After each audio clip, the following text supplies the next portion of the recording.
आपलं ड्रायफ्रूटचं शॉप चालू झाल्यापासून कुठं फिरणं जरा मुश्किल झालं होतं, पण त्याचाच एक प्लॅन झाला की मुंबईला जाऊन येऊ. कारण ड्रायफ्रुट्स मार्केट हे सोन्यासारखंच असतं, दर आठवड्याला रेट चेंज होत असतात, त्यामुळे अपडेट राहणं खूप गरजेचं असतं. मग काय मयूरला पिकअप केलं आणि निघालो आम्ही नाशिक रोडला, कारण आमची ट्रेन 7:30ची बुक होती. ट्रेन पण टायमिंग आली, लवकर निघालो कारण की आम्हाला रिटर्न पण व्हायचं होतं.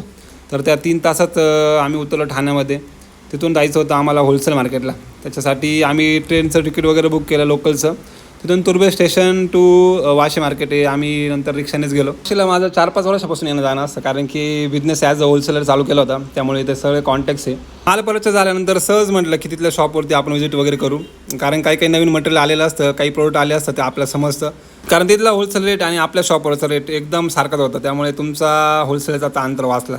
मग तिथले बाकीचं मटेरियल वगैरे बघितलं आणि आपलं जे मटेरियल ते आपण ट्रान्सपोर्टला लोड केलं आणि निघालो. संध्याकाळची 5ची ट्रेन बुक केलेली होती, त्यामुळे लवकर जाणं गरजेचं होतं. त्यात कसं आहे, ट्रेनची जास्त सवय नाही, पण मग कसं ॲडजस्ट करून घ्यावं लागतं, कारण की कसं आहे, ट्रॅव्हल जेवढं करू तितकं जास्त जग समजतं.